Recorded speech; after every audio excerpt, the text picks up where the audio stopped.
Election commission نے عام انتخابات کو شفاف بنانے کے لیے 18 نکاتی ضابطہ اخلاق جاری کر دیا۔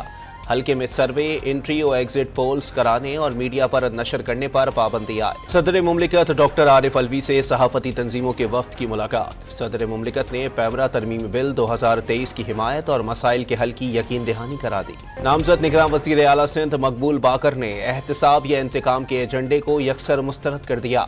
ڈان نیوز کو انٹرویو میں آئین و قانون کی بالادستی اولین ترجیح قرار۔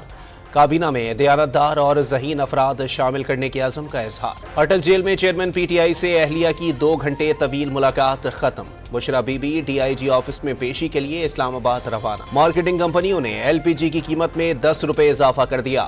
گھریلو سلنڈر 120 اور کمرشل سلنڈر 450 روپے مہنگا ہو گیا۔ ملک بھر میں تھانوں کا بوجھ کم کرنے کے لیے پرانا پنچایتی نظام بحال کر دیا گیا۔ ہر تھانے کی حدود میں ایک پنچایت کا قیام لازمی قرار۔ پنجاب میں کسانوں کو ادائیگی نہ کرنے پر شوگر ملز کے خلاف کریک ڈاؤن۔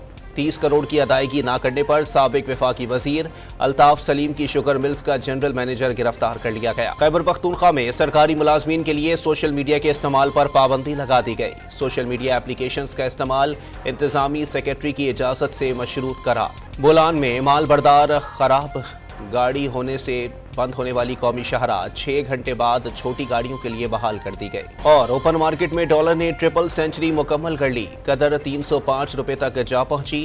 انٹر بینک میں 2 روپے مہنگا ہو کر 291 روپے 27 پیسے کا ہو گیا۔